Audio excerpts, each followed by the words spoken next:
Okay, and we are live. Hello, everyone, and welcome to today's video on Some Answered Questions number 7 regarding Muhammad. As I'm sure you're probably aware, some of the things that you may hear in this uh, discussion or review of the seventh answer question is probably going to be slightly different than what you may be expecting. So I just ask that you just bear with me and just get through to the end, and let me know what you think down below in the comments. I'm doing things a little differently. This is such a long entry in the book that I figured it might be easier if I just do it on the computer and go from there. So we'll see how this works out. So far, so good. Okay. So now as to Muhammad, the people of Europe and America have heard certain tales about the prophet, to which they have given credence, and even though the providers of these accounts, many of whom belonged to the ranks of the Christian clergy, were either ignorant or ill-intentioned. Likewise, a number of ignorant Muslims relate unfounded tales concerning Muhammad, which in their minds redounded to his glory. Thus, some benighted Muslims made his polygamy the object of their highest praise, and held it to be a sign of his wondrous powers, since these ignorant souls considered the multiplicity of wives to be a miraculous thing. The accounts of European historians rely for the most part upon the sayings of such ignorant people. So, I mean, I guess it just kind of goes along the lines of the what is it? The loudest wheel or the loudest gear gets, what is it? The squeaking gear gets the grease. Yeah, I totally botched that. But I think you kind of get the point. And this is, I think it's going to give a pretty good, objective, holistic perspective about the nature of Muhammad and the time in which he lived. And as you can imagine, it was a drastically different place compared to the rest of the world. Even though in like the year 600 it was still pretty barbaric in many parts of the world, it was particularly brutal in Arabia, where the pagans were. Well, there were pagans all throughout the world, but the pagan Arabs. For example, a foolish individual once told a Christian priest that the proof of true greatness lies in surpassing bravery and bloodshed, and that in a single day one of the followers of Muhammad had beheaded 100 men on the battlefield. This led the priest to surmise that the proof of Muhammad's religion consisted in killing, which is nothing but vain imagination. On the contrary, Muhammad's military expeditions were always defensive in nature. The clear proof is this: for 13 years both he and his companions endured in Mecca the most intense persecutions and were the constant target of the darts of hatred. Some of his companions were killed and their possessions pillaged. Others forsook their native country and fled to foreign lands. Muhammad himself was subjected to the severest persecutions and was obliged, when his enemies resolved to kill him, to flee Mecca in the middle of the night and emigrate to Medina. Yet even when his enemies did not relent, but pursued the Muslims all the way to Medina into Abyssinia. Yet even then his enemies did not relent. So that kind of goes along with the historical record in terms of what Muhammad endured. There's a really good movie called The Message that stars Anthony Quinn. I think Anthony Quinn plays Muhammad's uncle in it. And it was the only movie that was authorized by, I forget, some specific Muslim university, because it did not depict Muhammad. And with many religions in the world, you're not supposed to show the manifestation's face or his image, because you're supposed to, I guess, worship God as opposed to that individual himself. Like I believe even early Christendom did not depict Christ until several centuries later on, but I could be wrong. But I think that is the case.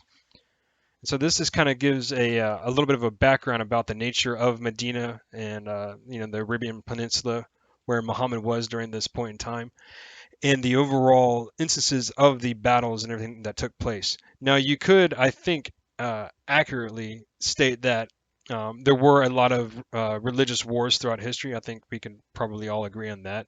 But oftentimes, those religious wars actually went against the teachings of the religions themselves or were taken out of context.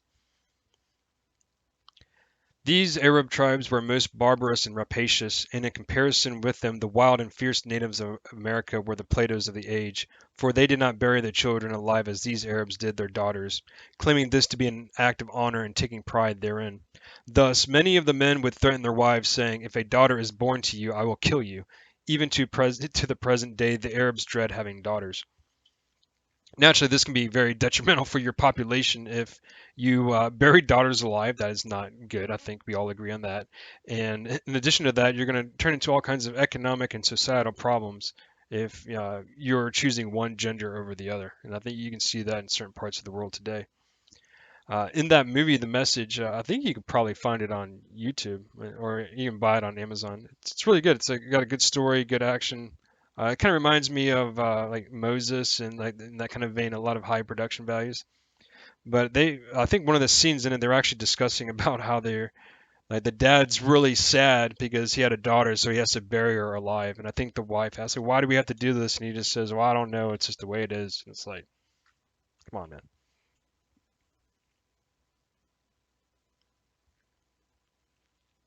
Okay, so moreover, one man could take 1,000 wives. 1,000 wives. Like, and most husbands had more than 10 wives in their household. When these tribes waged war against each other, the victors would take captive the women and children of the vanquished, regard them as slaves, and engage in buying and selling them. I could be wrong, but didn't David have like 3,000 wives or something?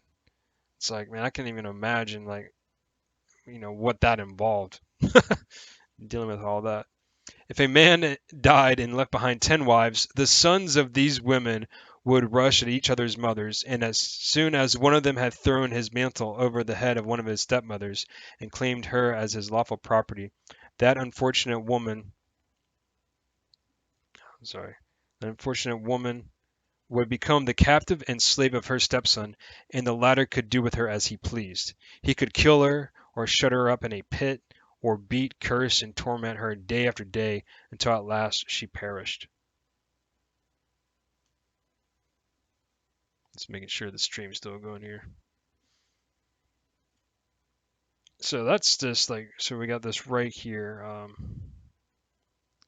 You got to kind of keep in mind, I think, that the world in which we live now, I don't think I've stated this before, so forgive me for reiterating this point.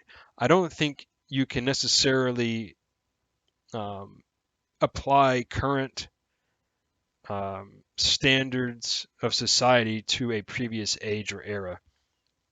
It's like, trying to base today's morals and ethics for a certain point in time. I just don't think you can do that. I think true nobility and true righteousness is such a lofty standard that we will never be able to fully attain God's perspective on that, his true definition of what righteousness and holiness means.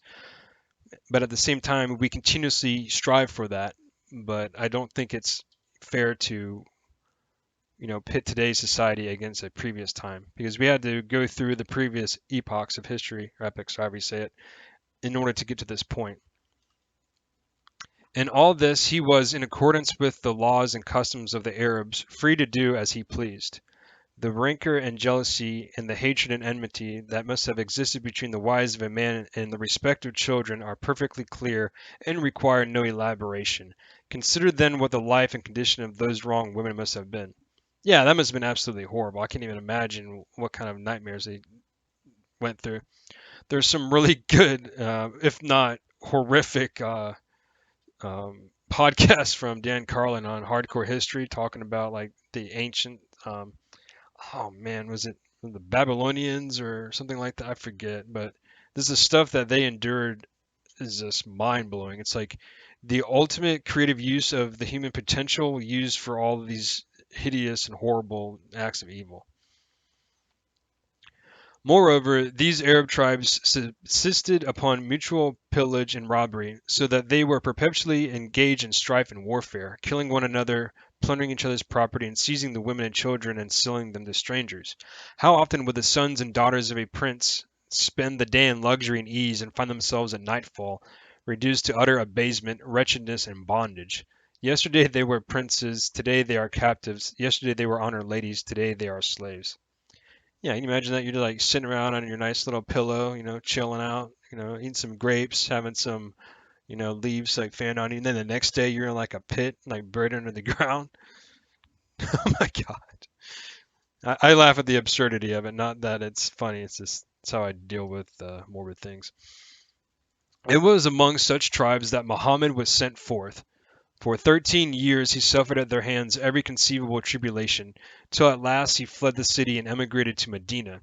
And yet, far from desisting, these people joined forces, raised an army, and attacked with the aim of exterminating every man, woman, and child among his followers.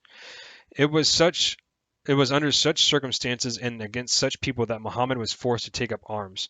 This is the plain truth. We are not prompted by fanatical attachment, nor do we blindly seek to defend, but we examine and relate matters with fairness. You should likewise consider in fairness the following.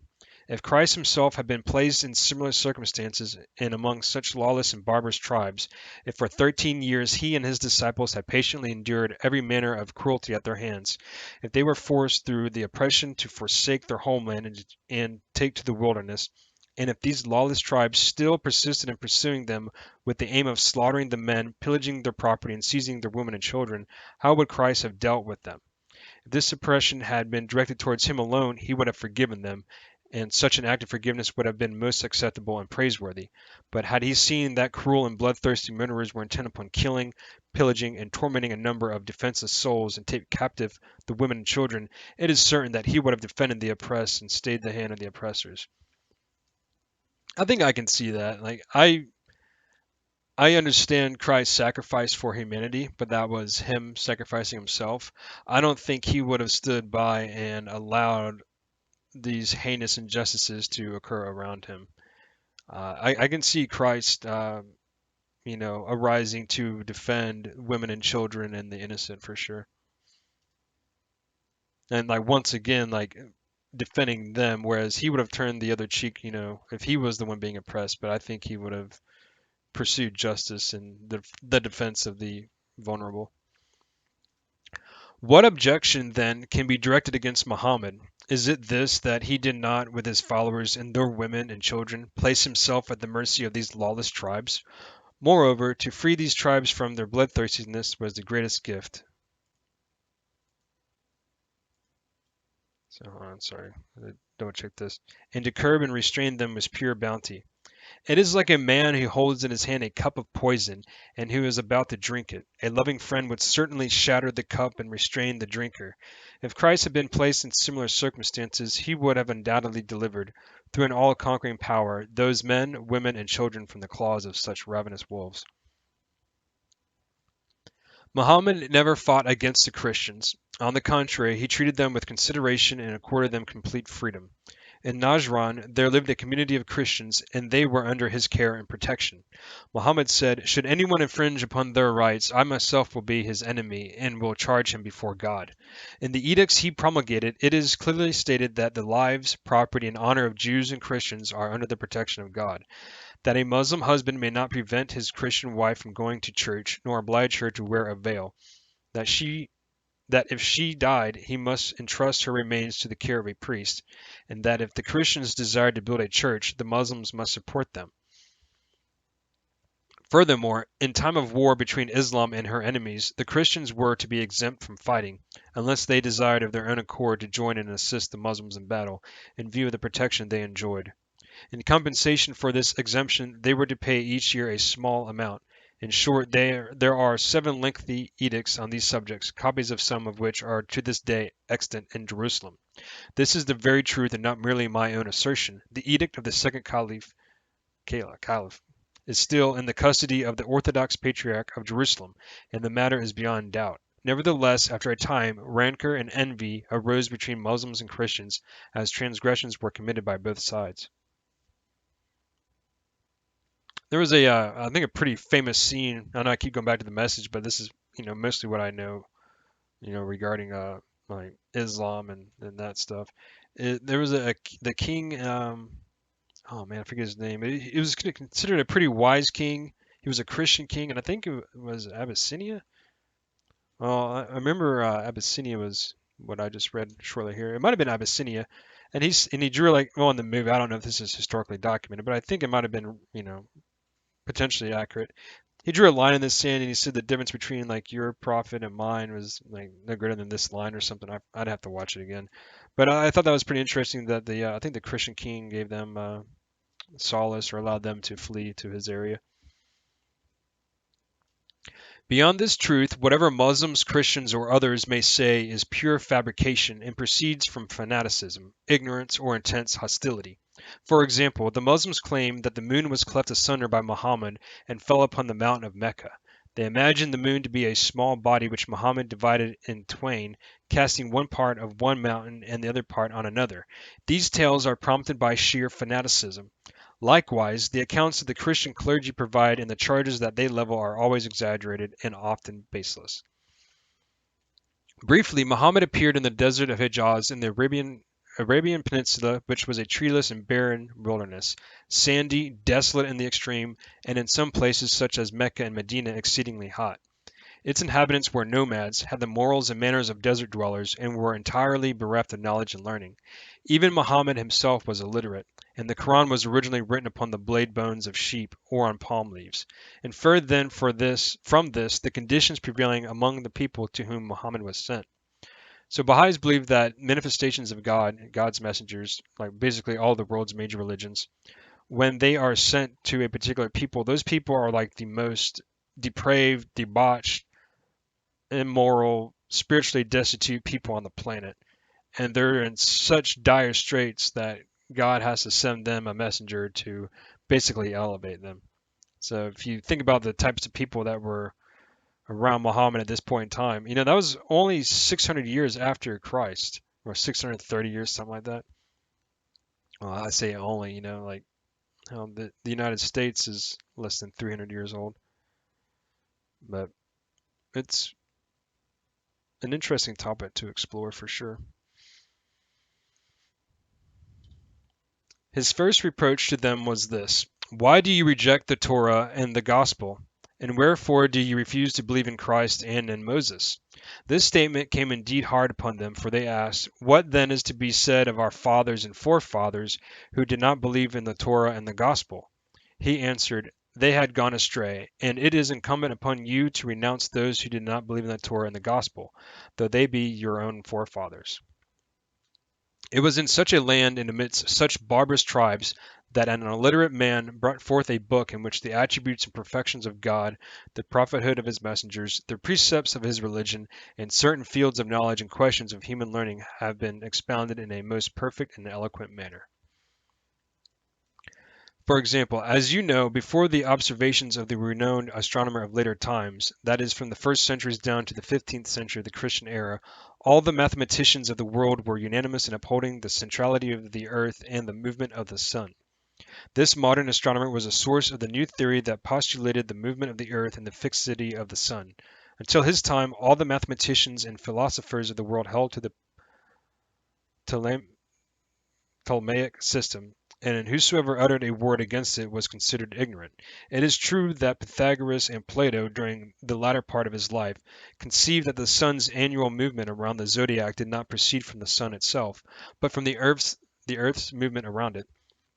But this theory was entirely forgotten, and the Ptolemaic theory was universally accepted by all mathematicians. But in the Quran, a number of verses were revealed which contradicted the Ptolemaic system. One of them, the sun moves in a fixed place of its own, alludes to the fixity of the sun and its movement around an axis. Likewise, in another verse, and each swims in its own heaven. The movement of the sun, the moon, the earth, and the other celestial bodies is specified. When the Quran was spread abroad, all the mathematicians scoffed and attributed this view to ignorance. Even the Muslim divines, finding these verses contrary to the Ptolemaic system, were obliged to interpret them figuratively, for the latter was accepted as incontrovertible fact, and yet was explicitly contradicted by the Quran. It was not before the 15th century of the Christian era, nearly 900 years after Muhammad, that new observations were made by a famous mathematician, that the telescope was invented, that important discoveries were made, that the rotation of the earth and the fixity of the sun were proven, and that the latter's movement about an axis was likewise discovered. Then it became evident that the explicit text of the Quran was in full agreement with reality and that the Ptolemaic system was sheer imagination. In short, multitudes of Eastern peoples were reared for 13 centuries under the shadow of the Mohammedan faith. During the Middle Ages, while Europe had sunk to the lowest depths of barbarity, the Arabs excelled all other nations of the earth in sciences and crafts, mathematics, civilization, governance, and other arts. The educator and prime mover of the tribes of the Arabian Peninsula, and the founder of the civilization of human perfections among those contending clans was an illiterate man, Muhammad. Was this illustrious man a universal educator or not? Let us be fair.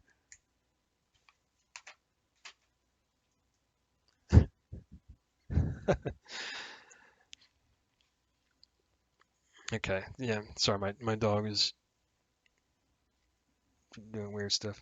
All right, so yeah, that's a lot to take in there, and I realize that it's a quite a plethora of knowledge and things to take in, but I'm just making my way through the series on some answer questions. I do want to give a full disclosure that this is an updated translation, and in the older translation that I was reading, this book here, it has some different usage of various words, and it actually alludes to the different philosoph- philosophers and the discoverers of various things regarding science.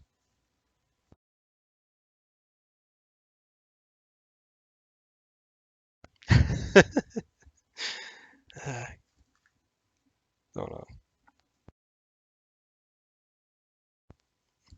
All right. I'm just trying to make sure that like my dog doesn't like appear in the video with his audible characteristics what he's doing. All right. But yeah, so feel free to you can look that up if you're actually interested. I mean, the link is right. It should be appearing on the stream itself. Yeah, you can see the stream and see the link, the semantic questions. Um, if this was approved by the Universal House of Justice, this new translation, then I'll be okay with it. They're good about making sure everything is up to snuff, and I think it is. So it's just probably a more modernized language, but I don't know. I don't really have a problem with reading older English. I kind of like that, especially as long as the translation is accurate and on point. Even the King James Bible I think is excellent, and actually a lot of the Baha'i writings are based upon the old King James Bible. Though I do find the New King James Bible to be still very eloquent, but a little bit easier to read for sure. Well, anyway, thank you for checking out this video. Feel free to comment. Let me know what you think about all of this. Let me know if you think that some of these items in this discussion were a bit different than what you were used to hearing. Let me know if you're going to check out the movie The Message. I appreciate you checking me out, and until next time.